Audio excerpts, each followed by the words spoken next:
Hey, Candy. Hey, Lady Casca. Can y'all hear me okay? Howdy, copycat.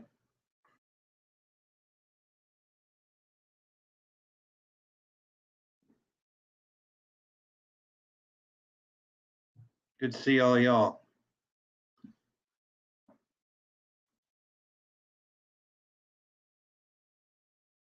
Haven't done anything in a while, so I just wanted to kind of pop on and see what's going on.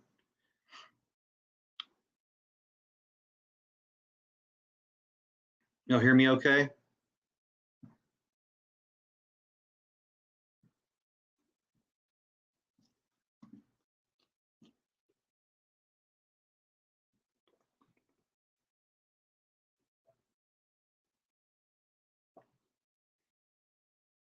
Thank you.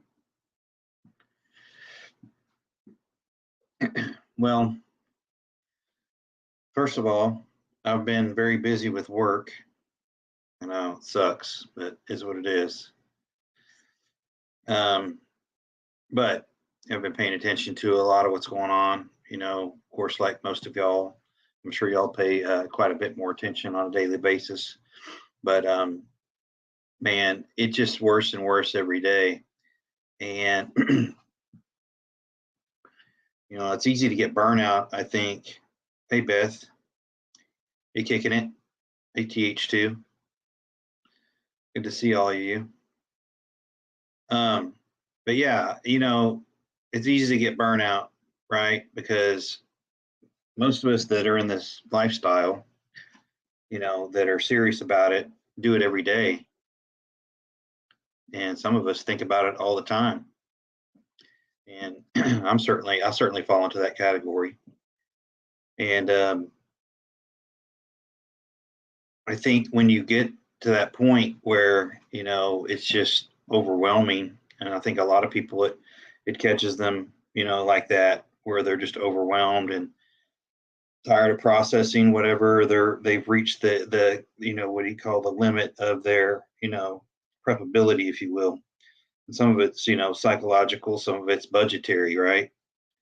And I think it all goes hand in hand, and we just have to learn how to balance things out. And maybe, instead of working on preps one week you work on, I don't know, improving a skill. Not that skills aren't prepping, but maybe choose something completely off the beaten path, and regroup yourself a little bit and decompress, if you will. And I would encourage everybody to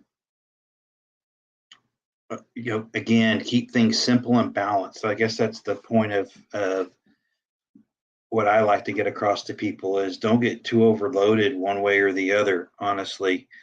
And honestly, right now, if you are imbalanced, if you will, with some preps of some sort, maybe you can do some bartering now and get rid of some of the stuff you're heavy on and get some things that you might need.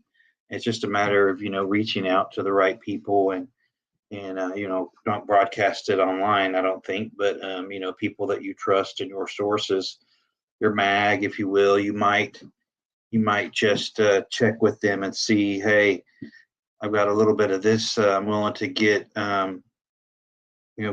rid of or trade up for something else somebody might need. Here's what I'm in need of.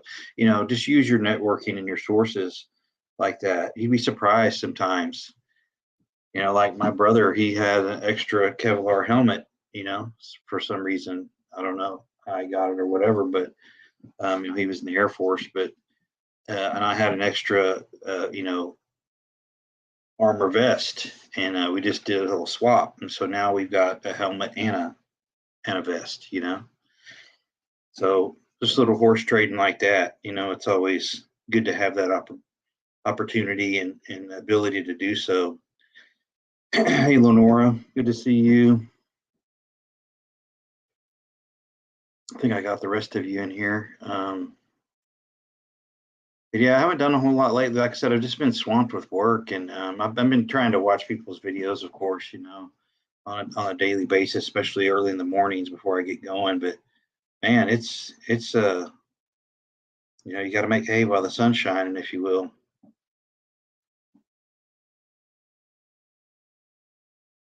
Yeah, yeah, Beth, I hear you there. Yeah, you got to get shelving, and go up high with it, I guess. That's what you got to do. Hey, Lisa, you got to, use some closet space and get some, be able to go vertical with that stuff, get it up high and, make sure, I don't know what kind of home you have, what kind of foundation you have, but if you're on a pier and beam, you want to make sure you're not crazy overloading one particular spot with all that weight, especially if we're talking canned goods and things like that that weigh a lot. But yeah, if you are short on space, get creative with how you store things. Go vertical, get some of those metal, shelves, and just stack it as you need to. And yeah, sorry I missed that copycat. Yeah, you know, it's a good point. Uh, Friday here in my little area of North Texas, north of Dallas, we had um, we had about 10 power surges within 30 minutes, just like tripping, tripping, tripping, on off, on off, on off. And after about the 10th one, it just went out for about an hour. And of course, it was around 7 o'clock in the evening, still hotter than hell. Um,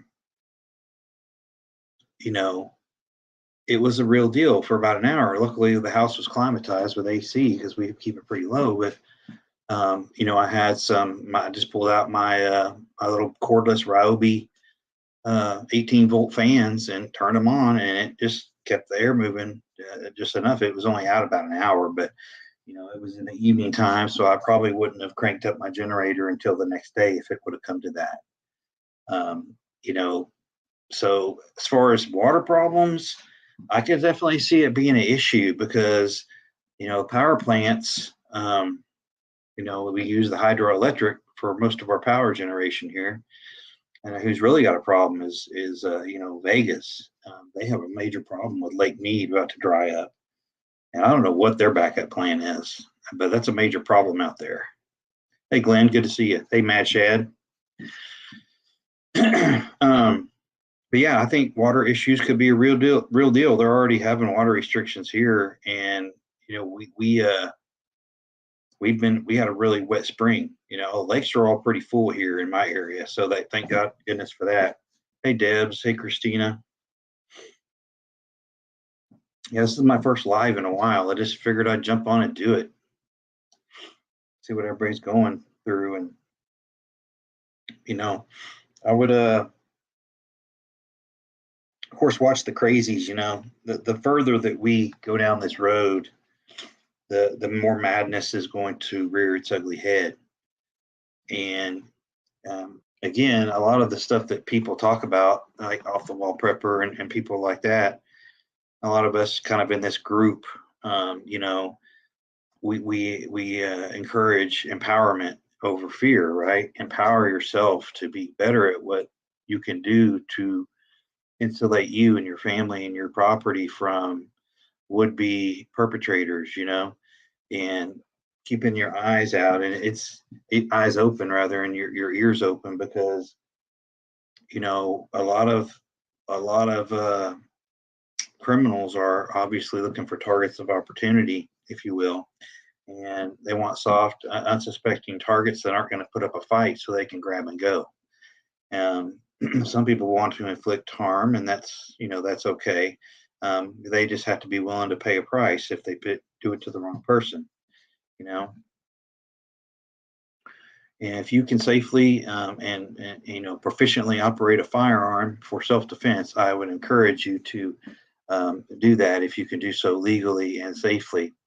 A lot of people just go out and buy a gun and think that makes them safe, and that's not true. If you are a proficient at firearms, that's great. You need to keep your skills up, and you need to go shoot. I, for one, I even know that I don't shoot enough. I know that, but I know what I don't know.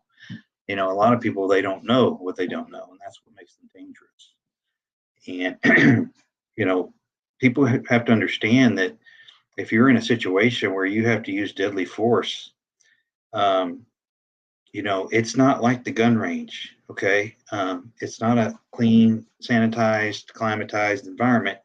There's adrenaline, there's action, there's all sorts of things going on, respiratory, you're breathing. There's a lot of stuff going on that you're not going to experience like being on a range shooting. Okay. Hey, Triple Threat, good to see you.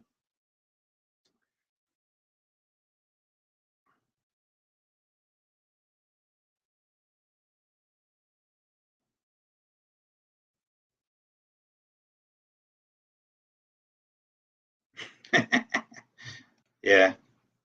You got to worry about these nut jobs, man. I'm telling you, you got to be smart. But again, I've said it before and I'll keep saying it. We don't get to pick our incident, it picks us. And you got to be prepared to deal with that incident. If you can't reasonably flee and stay out of harm's way and you are under threat, then you've got a decision to make. And you want to be in a position to make the right decision with that. And, it's got to be quick thinking. Usually you don't have a lot of time generally to make that decision. That's why you have to preemptively make decisions, where you park, or first of all, where you go, what time you go, where you park, etc. So those are things that you should process before you go do it. And that way you're limiting your risk, so to speak, or at least you're prepared to deal with a threat that should it arise. And we all know that things just happen while you're out. I mean, it's just bad luck, wrong place, wrong time. It just happens. And you got to train yourself to be on the defensive, but not in a way um, that overwhelms you. You've got to keep it simple. You've got to be proficient. You've got to use your noggin, right? Use your brain. And again, try to avoid confrontation all you can, but sometimes you're in a box, and if you're boxed in and you're under threat and you have no other choice, you've got to be able to make a move. Hey, Kicking Bird.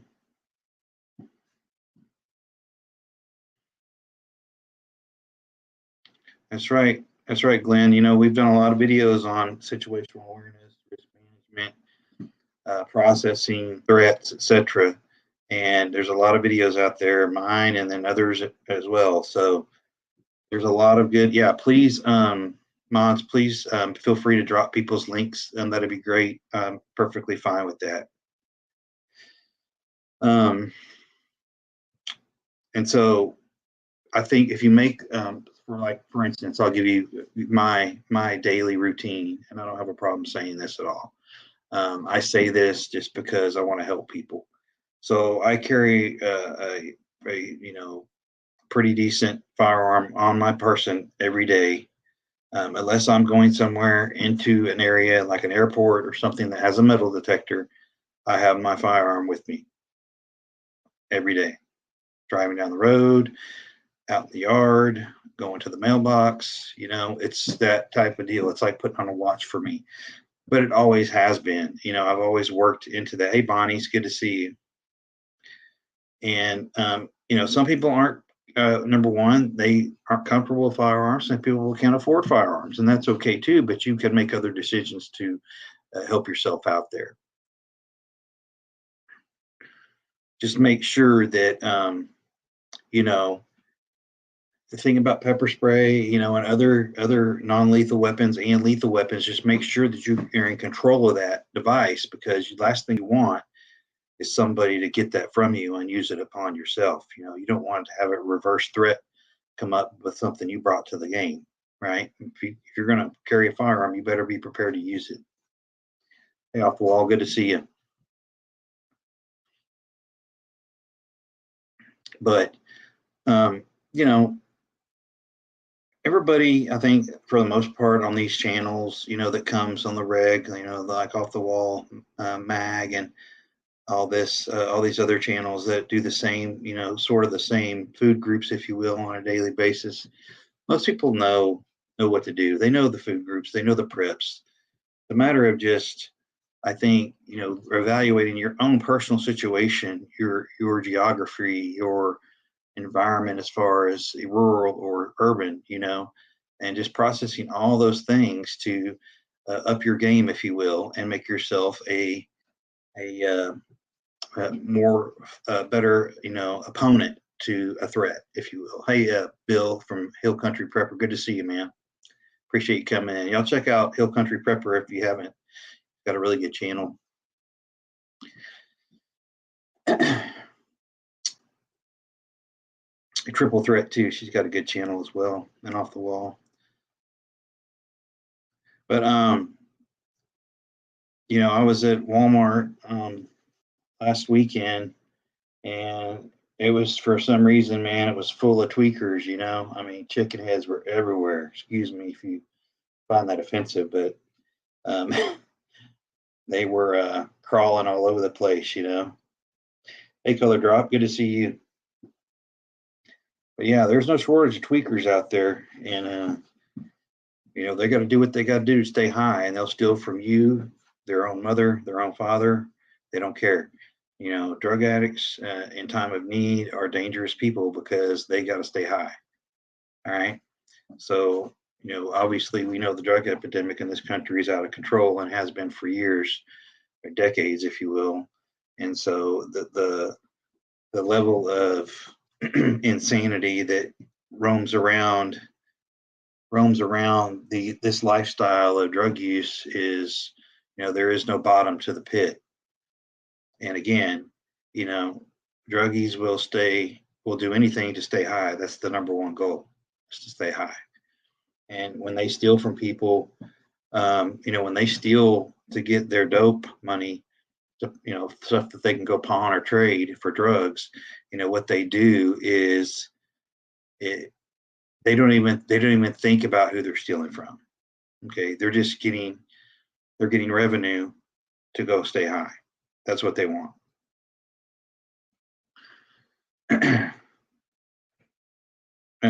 As far as, again, like Copycat was asking about the water situation, it is a real deal. And I would encourage everybody, if you've got milk jugs, or any type of container that's clean, with a lid on it that you can cinch down, wash those things out, sanitize them, and fill them back up with tap water, right now. And just store them. And at some point, your stored water will run out, and if you're going through a drought, you've got even bigger problems. However, if you live in an area that gets quite a bit of rain, maybe East Coast or whatever, Washington State, places like that, obviously you've got the opportunity to catch rainwater, but you've got to also be able to filter that water. So you've got to be able to replenish your stocks, if you will. I went out and got one of these little bladders. It's like a 30-liter little bladder that you can put into a wheelbarrow and store water and just move it around. It's got a little knob on it, and you can just dump it out into a bucket or whatever.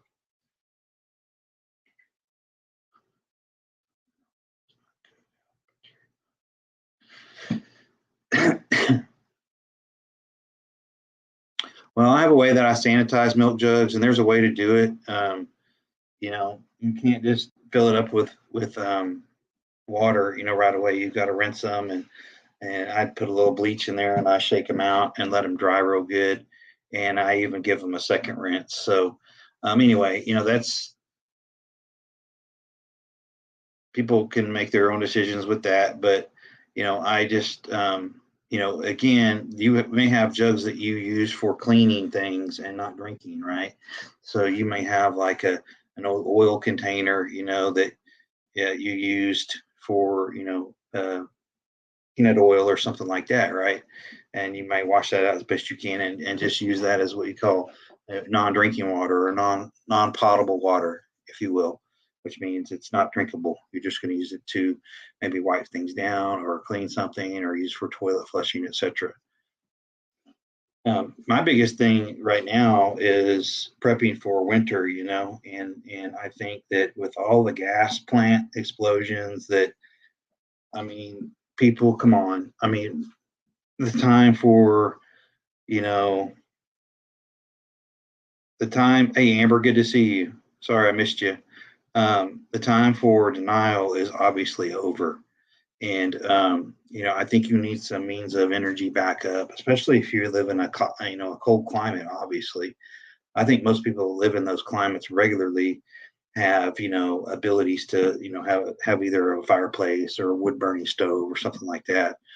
Um, but yeah, your energy issue and your lighting issue are huge. But go ahead and do that now, and so you're not having to fight the mob, to get that kind of stuff. Um, and so just be smart, don't wait till the last minute. Hey, Mud. Hey, Dusty. Good to see you. Um, so yeah, I've got a little. I've done a video on it before. I got myself last year. I've got a, Champion dual fuel generator, so it runs on propane or gasoline, and that's a pretty nice function. And then it also has the electric start, which is nice. So you're not out there having to crank on ropes. As long as you got juice to the battery, it does pretty well, and it runs really, really nice. It's a little bit loud, but I may get me a what do you call it, like a silencer type muffler for it. Like there's a modification I can do to it to make it quieter, or they make some boxes you can build or get, and you can even dig a hole and put it down in there to keep it quieter, And then I also have a little solar kit. It's not a Jackery or a Blue Eddy or anything like that. It's just a little, I think it's a flash fish they call it. I think it's Chinese, but it was probably about a $300 rig altogether, and I just recently got an extra solar panel for it. I think it's 300 or 400 watts, something like that. And then I got an extra solar panel so I can charge it faster with two panels. And I had to get a splitter cable, so it would accommodate that. Hey, Sunfish for Fish, good to see you.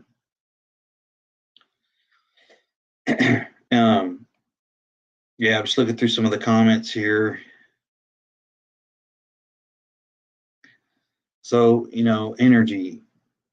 So last year when we had Ice Mageddon, the only thing that I really didn't have good control of was, at the time, I just had a little Chinese cheap generator that was a piece of junk. I never really used it, but it was still pretty new out of the box. I mean, I'd go out there and crank it two or three times a year and make sure it was wet and whatever. But of course, during we got down to about 10 degrees, we kept losing power on this rolling blackout thing. I went out there to crank it, and the rope just came right out of the flywheel. So that was a big waste of time. So anyway, I repaired it and just took it out to the ranch. But I got that Champion in place of it, and hopefully that'll take care of what I need. And I do want to get a permanent, a permanent solar panel system, some type of solar panel system for the house. But I really don't want these things on my roof, and that's one of the things that I'm really, it's pushing me away from it. I really don't want to be messing with my roof. I know enough about construction and things like that where you don't really want to mess with shingled roofs like that. And I'm looking for maybe a different type of system, something that isn't so intrusive on the roof. Maybe I'll just do it on my patio cover or something like that, um, where it's flat and a little bit more durable, less likely to leak, if you will. And so your propane tanks, your propane heaters, get those things now. Here at our local Walmarts, they have clearance aisles. I'm sure that your Walmarts have the same thing. And I went through there in the summer last year, and there were Mister Buddy heaters on sale in there for half price, and like propane stoves for half price. I'm like, shit, I don't need it, but I'm gonna get it anyway. you know, and so I don't know. I think that my approach to alternative energy currently is to just have several different options. And they're not hugely expensive options, but they're options nonetheless. And you know, combined with vehicle charging, solar charging, and extra fuel for my generator, propane and gas, I should be okay to run some things. And my generator is strong enough to even just run my furnace if I need to. You know, so I could alternate between the furnace, the freezer, and move things around to keep it operating efficiently enough to work, if you will. So I'm a big fan of redundancy, I guess you might say. Um, but also, mobility is huge too. And, so a lot of us have these bug out plans and this and that. And, it's not always doable for everybody to just pick up and go, right? I mean, honestly, if it comes to that, it's got to be really, really bad. My situation, I would really have, there would really be some bad things transpire for me to have to leave here. I'm not saying I wouldn't, but I want mobility. So a lot of the things that I put my money into when I get things like generators and such, I want the ability to be able to move them, right? And so buying things that are permanently installed in the house are great if that's your ever home forever home and you're just going to be there. But maybe I don't know, maybe one day you want to take a camping trip or something and you need a generator. You need to be able to put that generator in the truck or the trunk or whatever, trailer, and take it with you. Hey, on a mission. Good to see you.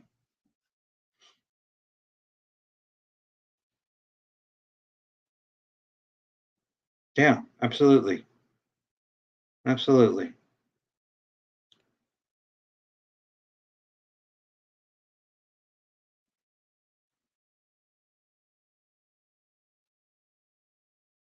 Yeah, no, I like that idea better for sure. Kind of like they do on the solar farms, ground mounted. I like that. Yeah, that's you start messing with roof systems and you really got to know what you're doing. And plus, they're going to put a penetration in that roof, and you got to be able to seal that penetration, or you're going to have problems. I'm telling you, especially down here in Texas, where the UV rays just bake everything. Plus the hailstorms. Yeah, we need rain, that's for sure. We need it here too in Texas. California needs it real bad. Lake Mead needs it something fierce.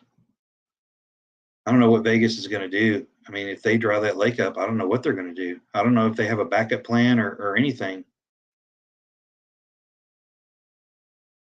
I hate to see that because I love Las Vegas. We try to go a couple times a year. But yeah, Lake Mead is a real deal. And again, I don't know what the backup plan is. I really don't know. I haven't heard much about it. All I do is keep seeing the lake get exposed more and more and keep dropping in water content. So that's not good. But yeah, I like the idea of multiple items to accomplish the same thing, like solar kits, generators, um, this and that. Some people, if you live out in the country, some people have little windmills. So it's nice to have that option.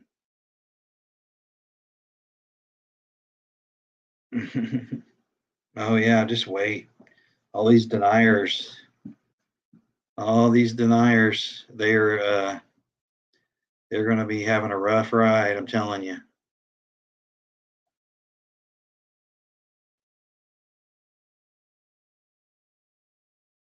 That's right. That's right on a mission. That's a good point. That's a good point. So out there north of Denton, if y'all are familiar with North Texas, out north of Denton, there's a huge solar farm. I mean, my gosh, it's got to be a few thousand acres right on Interstate 35. Huge just swaths of solar panels. Hey, Simon, good to see you, brother.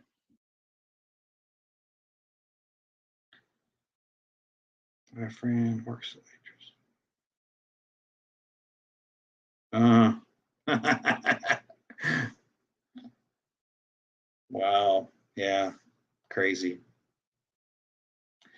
Yeah, I'm telling you right now, people, if you make plans to travel somewhere, like Vegas or wherever, hey Carrie, good to see you. And you're going to take a flight. Make sure you buy the insurance, in case that thing gets canceled, because it's hard to say nowadays what's going to happen. You want to be out that money. Usually you can buy an insurance package on your flights and travel plans and whatnot, and be protected that way.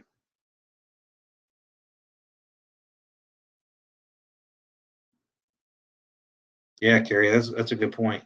Yeah, there's a lot of people that have done videos on that for sure.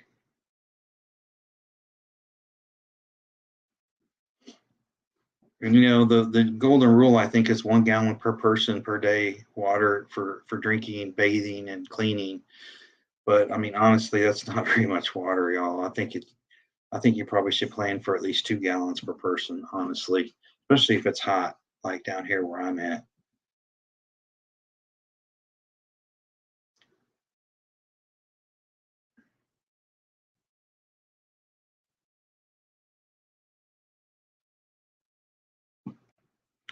Be a little bit more specific, Bonnie's, unless I missed your question earlier.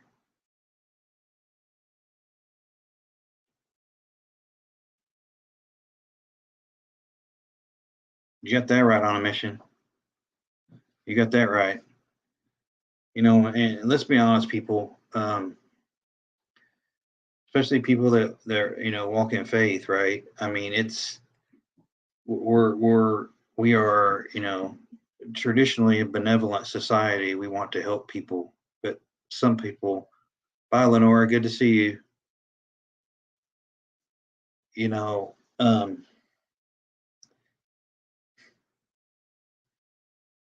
people have to make their own choices when it comes to being benevolent and helping others, right? I mean, it'd really be hard for me to watch a kid starve, right? So I don't know. People need to probably start thinking about. I don't. Okay, so yeah, Bonnie's. I don't know. I don't know. Where what it's powering. I really don't, but it's huge. It's huge, and it's on the west side of I-35, north of Denton. And I'll ask my brother; he may know. But it's crazy the amount of juice that thing's. A lot of people are doing this as a business now, so they could just be selling it back to the power company, probably, most likely.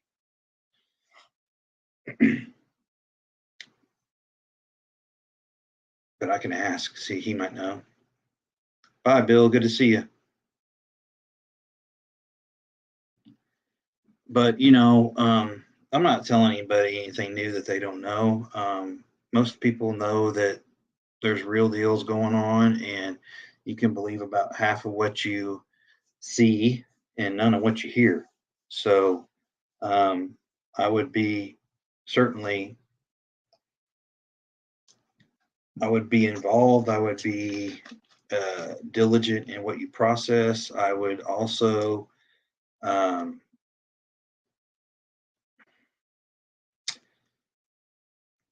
I would just be deliberate in your response to what you're seeing and what you're hearing, right? So, intuitively, based on your intuition, you know, you've got a feeling about what's going to happen or what's going on. Don't be afraid to listen to that intuition, especially if you're a seasoned prepper and, you've been around a while and, you hear this and hear that, but your gut's telling you something different. I've always been of the opinion to listen to your gut.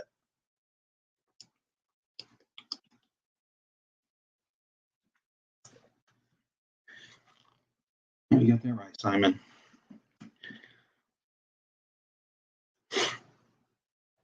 Um, as you all have heard, the feds are buying up lead like national pastime.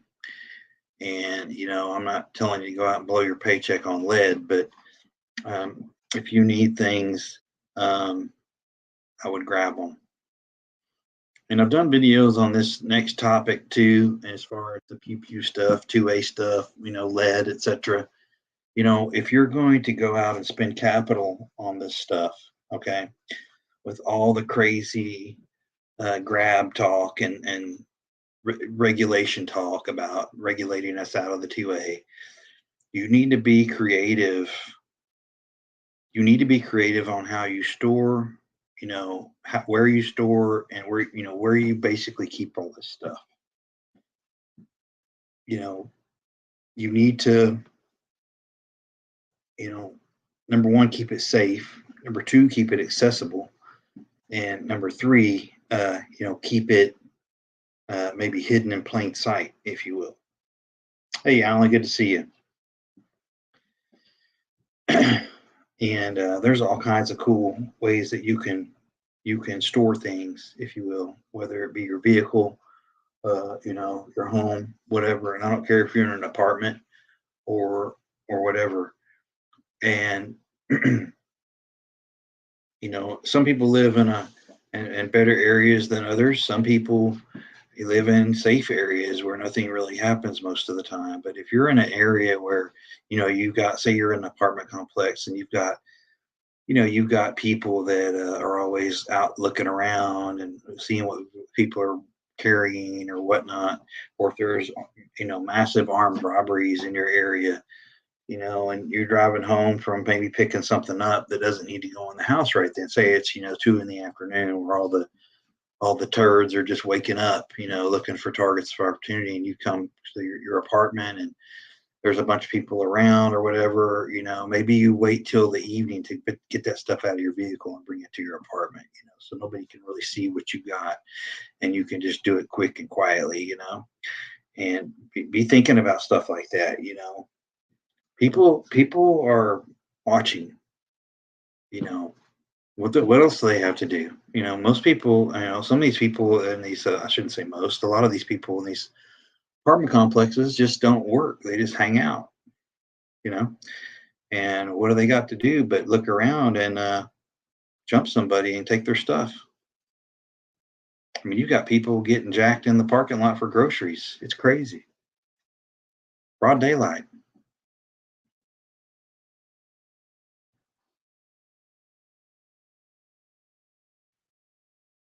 Oh, hey, Cindy, good to see you.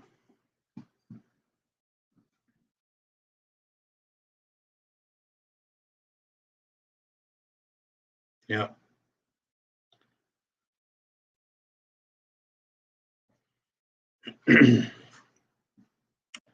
But haven't had very good luck with my garden this year. The only thing that's really working for me is jalapenos, bell peppers, and some onions.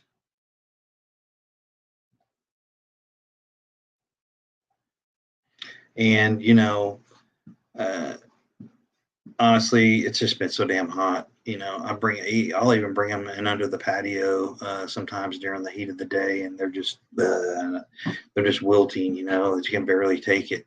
And I'm watering the hell out of them too, trying to keep up with them, keep them alive. But it's really tough without a lot of shade in the backyard, if you will. But it's just nothing earth shattering, people. I mean, we all know we've got things we got to do. Um, we have to, you have to adapt, right? So if you're having a problem growing vegetables, yeah, I get it. Not everybody can grow a garden. Some people have better luck than others. Sometimes everything has to go perfectly for you to even produce tomatoes. There's tomato plants have funguses and this and that. Sometimes they just don't make it. You know, and sometimes you need to have a lot of luck to make a garden work. And you have to be efficient and proficient at what you're doing. But in lieu of that, if you can't, grow tomatoes, you can maybe find stewed tomatoes, canned stewed tomatoes or diced tomatoes, and as long as you're willing to be a little bit, uh, frugal and experimental, you can get some canned vegetables, obviously vegetables, but canned fruits too. Like a lot of times, I'll grab these like fruit cocktail cans and things like that, and pineapples, peaches, whatnot, and I'll just store those, and uh, and just keep that as my backups. As hell, produce sucks anyway at the store, but yeah, farmers markets are great, Beth. That's a good point. Supporting local orchards and things like that are huge. Yeah, I'm going to do the same thing, Simon. I'm going to try again this fall and try to get something going. So hell, it'll be hot here until till December, most likely. Hey, 76, good to see you. Thanks for showing up.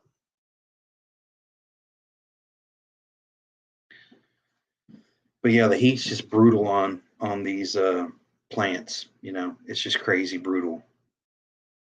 And then you got bugs and this and that. It's just a lot has to go right to have a successful garden. So I tip my hat to the people that are good at it. Some of these folks on here are good at it. I've seen their videos.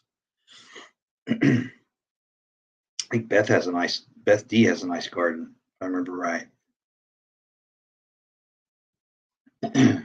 But again, having adaptability and backup plans like the alternative energy, right? So I got a little solar generator kit with a panel. I've got a little dual fuel generator that runs on propane or gas, and I've got also got a little cordless system. It's called Ego. It's they're famous for lawn equipment, battery operated lawn equipment, and it's a heavier duty than a Ryobi, if you will. And my batteries for my lawn equipment is the same style battery that runs on this power generator. So all I did was buy the power generator and a couple extra batteries. And I've done a video on this. If you go back, you can see it. Um, I've done a video on my alternative energy where I show everything. It's some time last year, but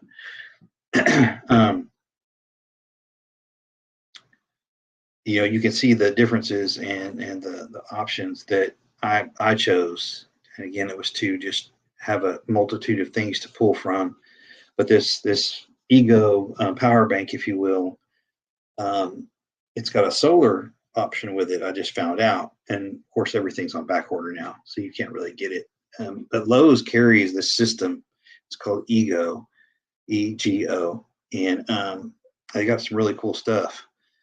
But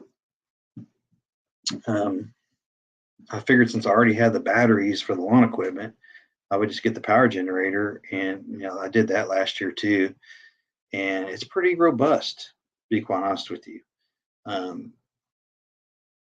But yeah, tell you what, if you don't have air conditioning, um, I'm telling you, it's really tough down here. I'll tell you something else I'm seeing, and in like the parking lots, I'm seeing a lot more car dwellers, sleeping in their cars in the parking lots. There's a few shade trees out there, and they're always parked up underneath them, trying to sleep or whatnot. I'm starting to see a lot more of that.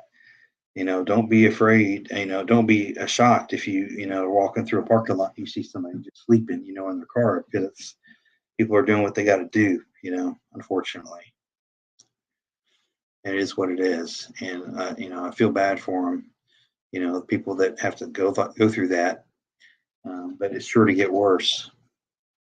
And again, I think you're going to have to go into survival mode with everything that you do, and that is number one. Postage went up. Really? I'll be damned. I'll be damned. All right, Bonnie's. Thank you for coming. um, so it's sure to get worse, right? And so up your game. Up your game, up your defensive posture, up your situational awareness, your risk management skills. You can't, I'm wired like this, so it's pretty easy for me, right? And I'm not perfect. I let my guard down from time to time, just getting in a hurry and whatnot. But for the most part, I'm pretty well on autopilot with this stuff. I'm not certainly not saying that I'm invincible, but it's just programmed into my my psyche, right? I'm always thinking about it. So I'm always amped up, if you will. And I'm always checking my mirrors. But again, that's just something I've been training with and for. And I've just, it's part of my DNA, if you will. So it's a little easier for me to operate this way than some other people. And I'm thankful for that. Sometimes it's a curse too, because, if you're at a party or whatever, it's, you're locked into what's going on around you and not necessarily taking in the scenery and whatnot. So I think that by maybe just intermittently trying to refocus yourself, especially in situations where you're on the road and you're less protected, you up your game a little bit when it comes to defensive posture, and being deliberate in reactions to what you might come across. And a lot of it is about timing, right? If you see something going down and you can get away, I would choose the path to get away. I wouldn't necessarily stay and look for a fight if you have no other choice but to, defend yourself, whether it be with a vehicle or a firearm or whatnot. You've got to be able to make that decision pretty quick.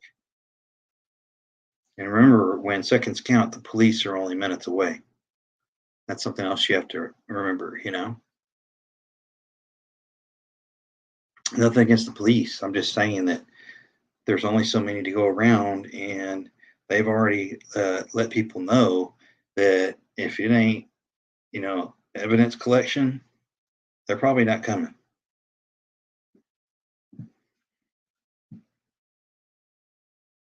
Yep. Yeah, my company, we moved to a different floor, and it's a really wide open cubicle areas is what it is. And I told them unequivocally that I needed a cubicle by the window and with my back to the wall. And I was very adamant about that. And I was going to take no for an answer if they wanted me to work there. So it is what it is. Yep.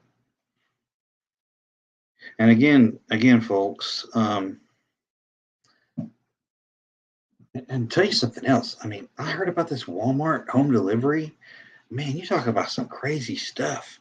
I can't believe people would be willing to let Walmart, or not just Walmart people, but anybody have free access to their home like that to put their groceries away. I mean, we have got it really twisted in this country.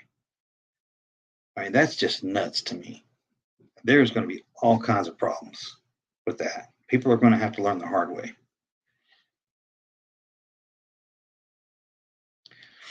Unfortunately, some people are learners and some people are listeners. Listeners usually fare pretty well. Learners have to learn, and the hard way usually.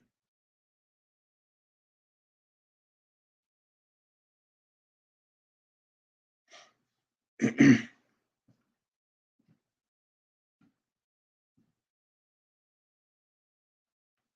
mean, that's crazy, right? I mean, there's no way in hell. I mean, I heard that and I was like, man, people are insane.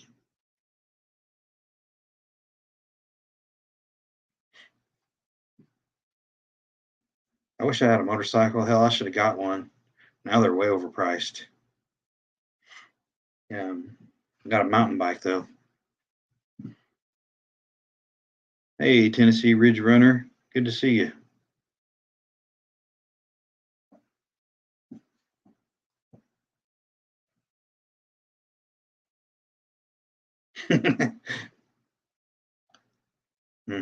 Yeah. When I go to the store, it's usually before 10 a.m.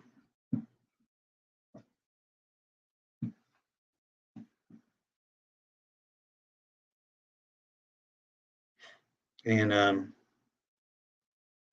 I'll say it again, our Wally Worlds have been really, really well stocked here. Now prices are crazy as hell.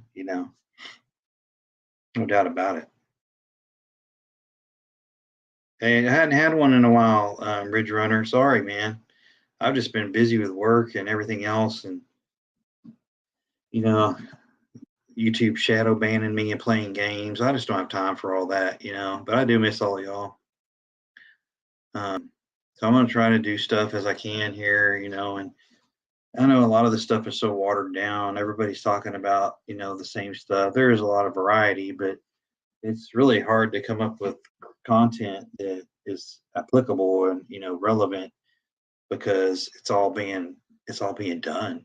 I just try to approach things from a practical experience standpoint, and I don't try to have a hyperbole and too much emotion involved in it because all that stuff really doesn't matter. What matters is the fact that people find a way to manage what they have around them and what's coming, you know, and what's going on even today, right now. And I appreciate it, Ridge Runner. I appreciate that. um,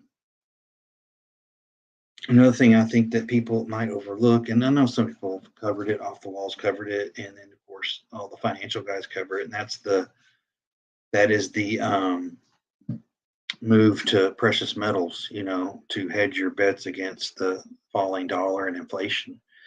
And I would encourage people, silver is really low and getting ready to go lower, which I don't like for me personally. But if you're just getting into the game, um, you might want to go grab some silver, and I'm talking about grabbing it in your hands from a shop, not these, the virtual deals that you can buy online.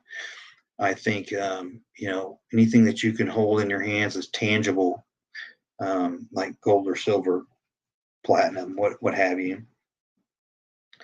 It's a good way for you to hedge against the falling dollar and inflation.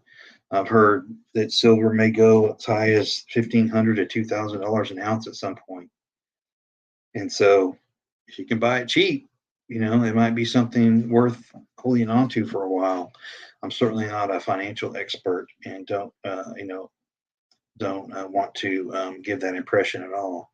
But I know a little bit about it, and I know I've mixed some of that into my tangible goods, if you will.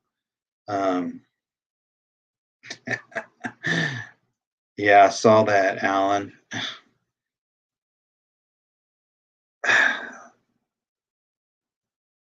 I mean, I can see them trying to be first out of the box with it, I guess. But people, I mean, let's be real. If we get nuked, they're sending everything they got. Okay. Um, and I don't want to be a Debbie Downer here, but if we get nuked, honestly, people, if the winds catch it right and the fallout drifts and you're dealing with radioactive ash, I mean, you're gonna wish you were dead. Okay, so just get right with the Lord. That's the best advice I can give you. And nobody wants to. I don't think anybody here should want to or think they're going to thrive in a nuclear post-nuclear event. You know, and even if you make it through, I mean, what do you have to deal with once you come out of your bunker or whatnot? You know, I think I think that there. I haven't really thought about it too much, Alan, because I just saw that information come out this afternoon. But I think that it's probably a little bit uh, grandstanding, if you will. Um, it's almost like they know it's coming.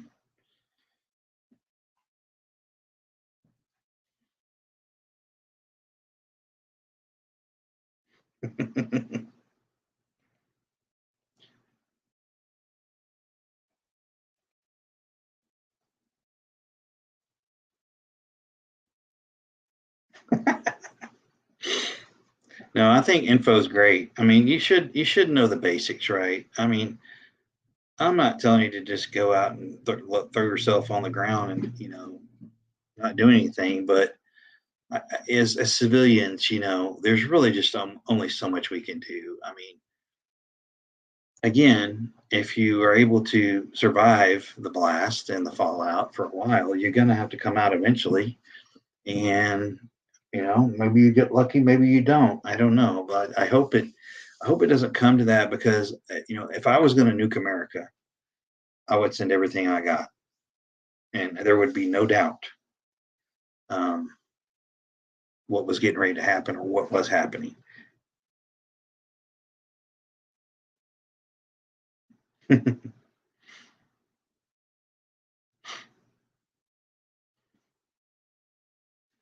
Yeah, I don't either. I don't either. It's not, it's not doom and gloom. No, I saw that off the wall. I did see that. You do a lot of good content, man. I just don't I don't catch everything, but I try to catch as much as I can. But I would be able to. You would be able to, if you had the right functionality and the right preps in place. You could probably survive a while in your house. If that's all you had. Um, yeah, it's going to put basically put us into an ice age, if you will. So I've got a buddy that works in Mount Weather. I don't know if y'all know what that is. It's a government continuity. It's the mountain up in Virginia, I think, Virginia. He works for FEMA, and he's in their construction division. And his station is Mount Weather, which is that mountain up there. It's a city. And I told him, I said, dude, people start moving shit in there, you better let me know immediately, because then you'll know. They start moving people and stuff in there, you know what's getting ready to go down. I'm not going there.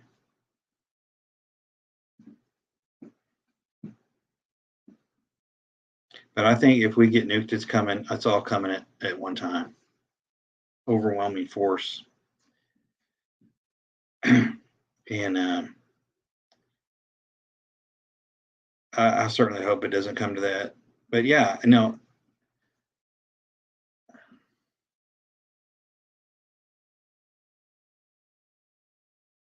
Well, to me, I mean, honestly, if I was with the reaction time of this government, um,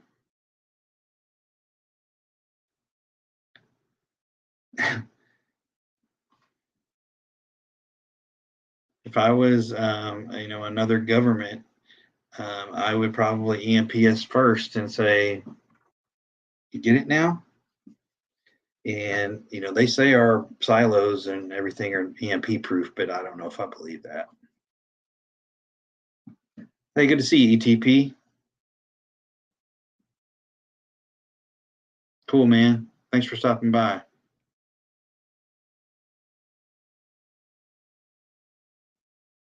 Beth D. She got some videos out there.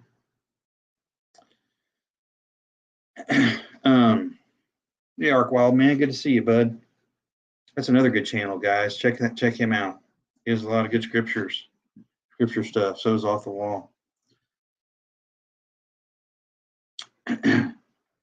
But yeah, people, it's just, I think when things happen for real, I think it's just going to be like an overnight thing.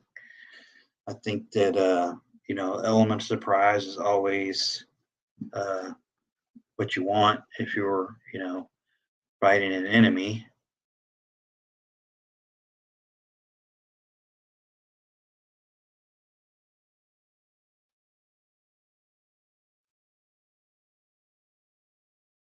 No question about it.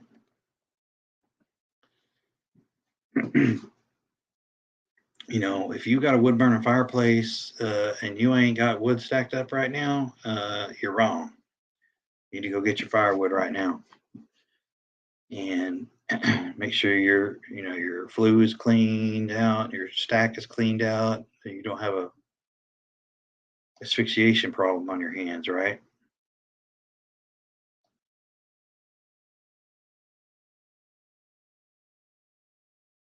Hmm. Well, I don't know. It's about a lot of things. Um, Depends on what you're talking about at the time. All right, Shiv. Thanks for coming by. Hey, Amy, good to see you. Um, we talk about security. We talk about all things prepping. Sometimes we just chit chat for whatnot. It is what it is. So hopefully you like it. And if you don't, well, sorry. There's other channels you can visit if it's something you don't like. But definitely appreciate you stopping by. Yeah, get that wood cut and get it seasoned. You got that right. You don't want a bunch of green wood. Now, if you're going to smoke meats, green wood is good.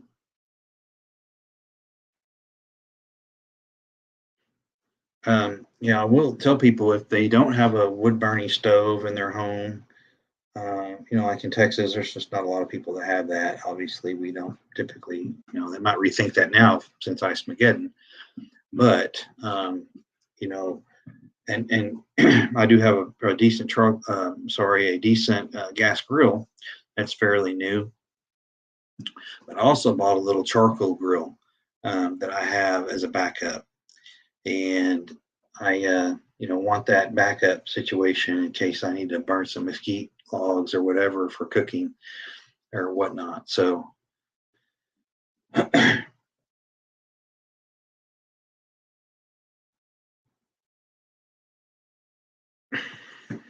I think it all is a possibility. 76. When we talked about that earlier, I think before you showed up was that hey Pamela talked about the feds buying up all the lead, and whatnot. So that's starting again. But I will tell you, like where I'm at, the Academy stores are just full. The shelves are full of lead. Yeah, Ice Mageddon. That's one thing that people from up north don't. They all laugh at us when we drive around in the snow, and cancel schools and stuff. But what most people don't know is that we're not driving around on snow; we're driving around on ice, and it's a big difference. Sometimes we'll get ice. We'll get an ice, snow, ice pack. And about 10 years ago, we had a major ice snowstorm for like a week and a half, and it was like cobblestone ice they called it, and there was just huge chunks of ice everywhere. It's crazy.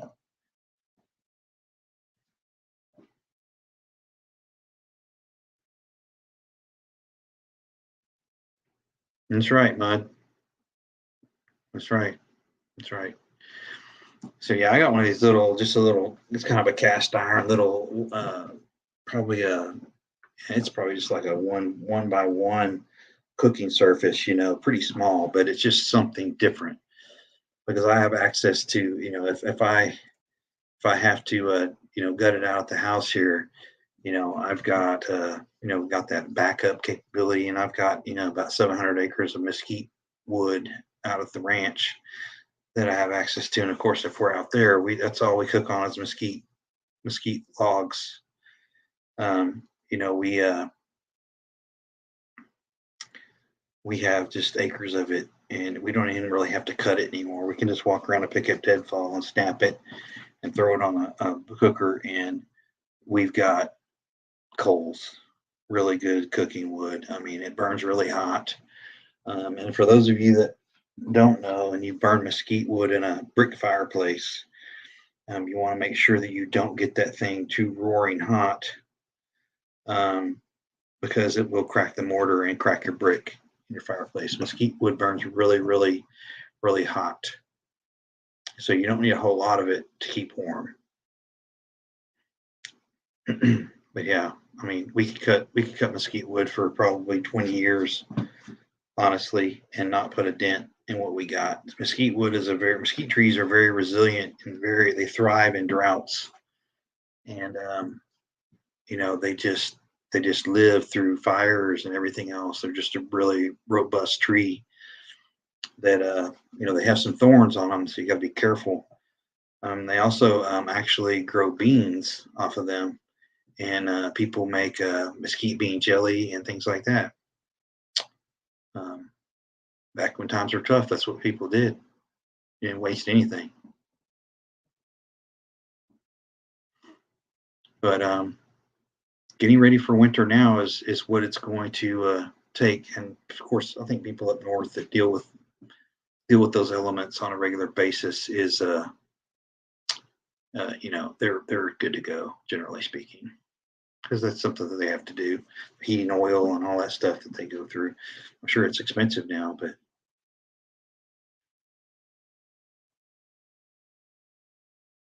yeah, yeah, we're really blessed to have that mesquite.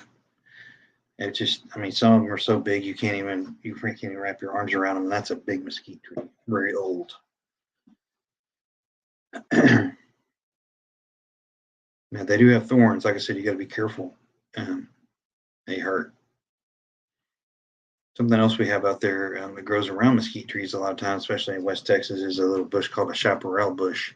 It's kind of like a really little segmented cactus plant, and it looks really harmless. It's got these little bitty barbs like hairs, and man, if you get those on you, good luck getting them out. And of course, they're hooked right into your skin. You do not want to get into those. And we also have prickly pear cactus out there, which is the little cactus. It's kind of a dwarf looking cactus. The ground cactus it doesn't get high or anything. It kind of grows like a bush almost, low to the ground, and they have these little purple fruits on them. And people make, they make jelly and things like that with the fruit.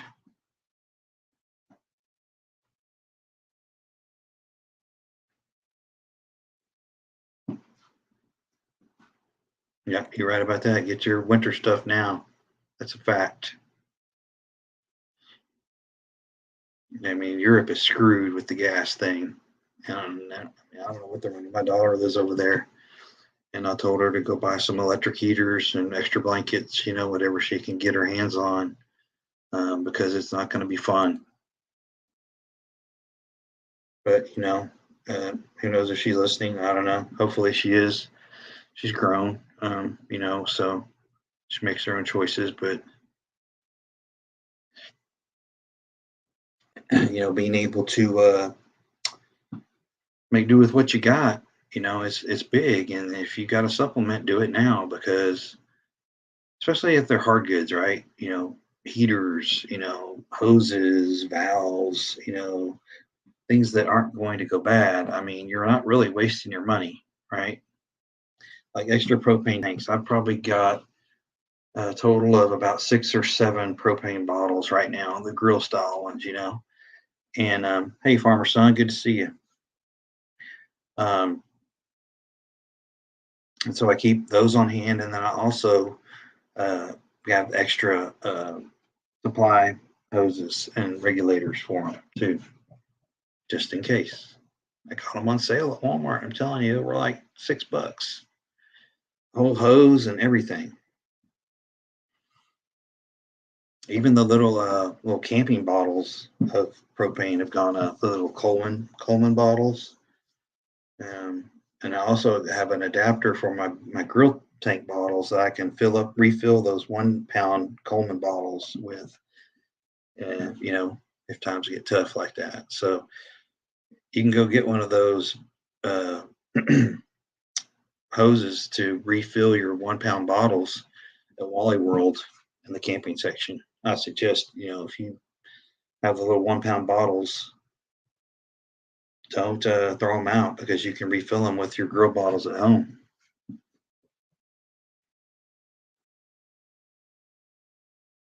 There you go. Good.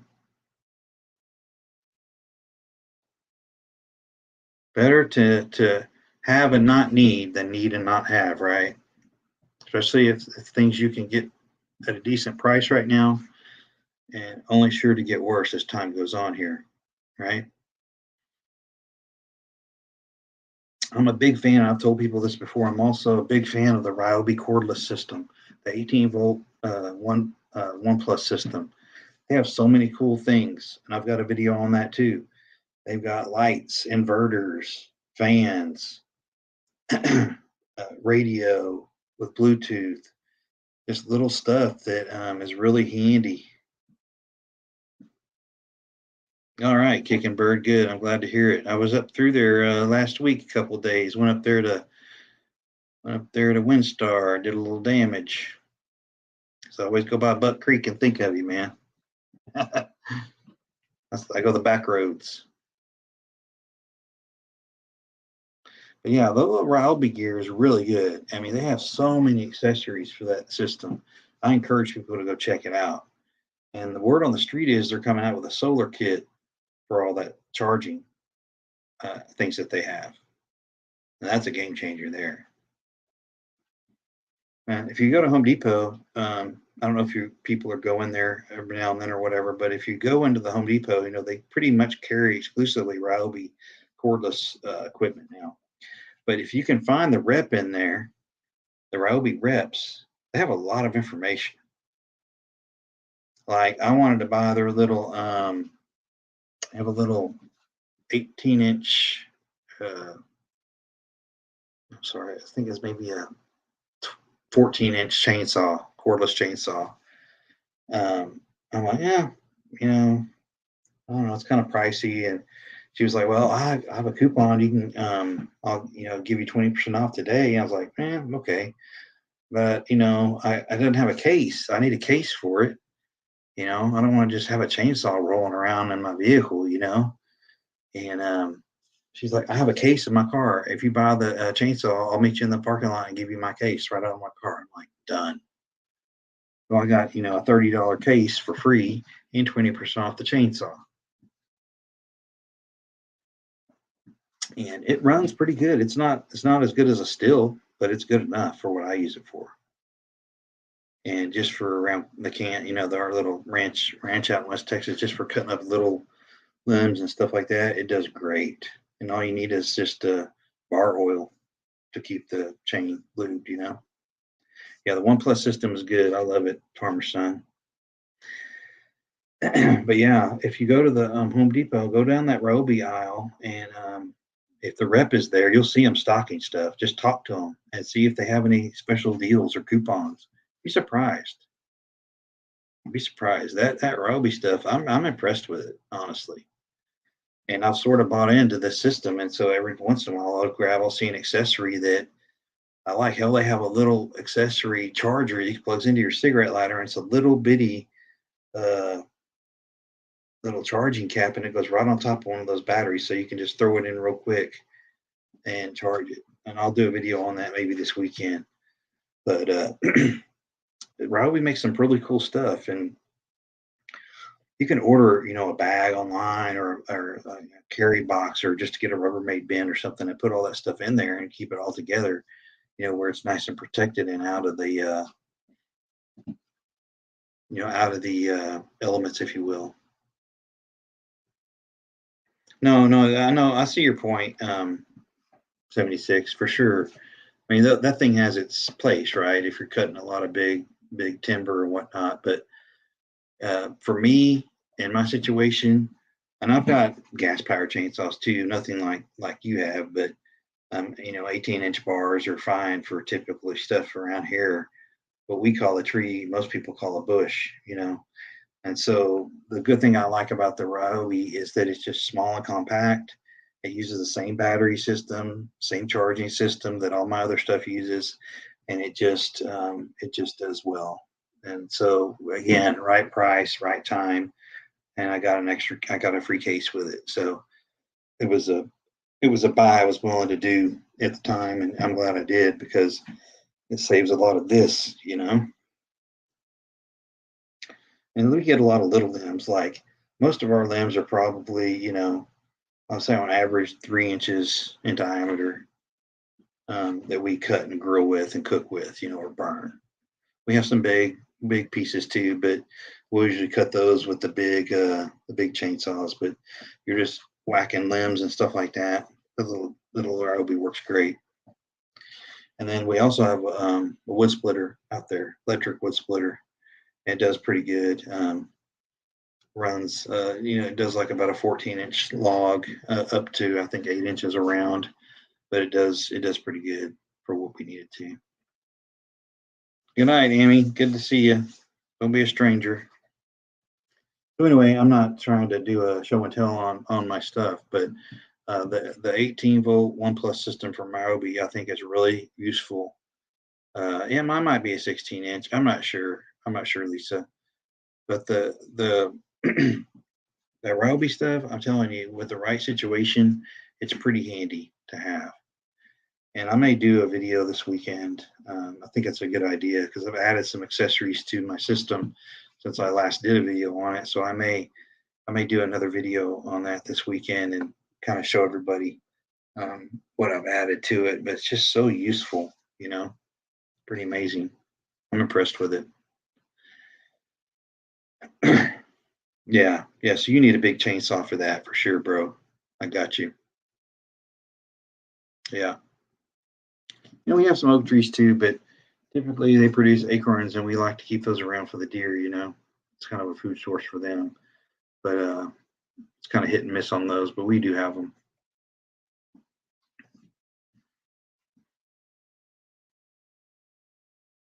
Well, people, it's 9:30. I've been going at this thing about a little over an hour. And anyway, again, I just wanted to reiterate to everybody that I appreciate their interaction with me here. I know I haven't done a whole lot lately. Again, I've just been busy, but I do watch other channels as I can and try to comment. And so please don't think I'm tapping out or anything. I just, again, been busy and whatnot and, priorities, if you will. So keep your heads up, people. Keep your head on the swivel and don't second guess your your intuition. Let's see here. It's funny that you mentioned that. My granddad passed a couple years ago, and he had a bunch of that stuff. These old, what do you call them, cross tooth saws and hatchets. Man, just all kinds of old cool stuff, and we kept all that stuff, and we've got it, divvied up between family members, but it's pretty cool, some of that old stuff, hatchets and whatnot. Again, thank you all for showing up. I know I didn't announce this. I just threw it together and wanted to kind of pop on and see how everybody was doing. So please like, share, and subscribe. I appreciate the time. And we will catch y'all in the next one. Y'all stay safe and use your brains. Use good judgment. Y'all take care now.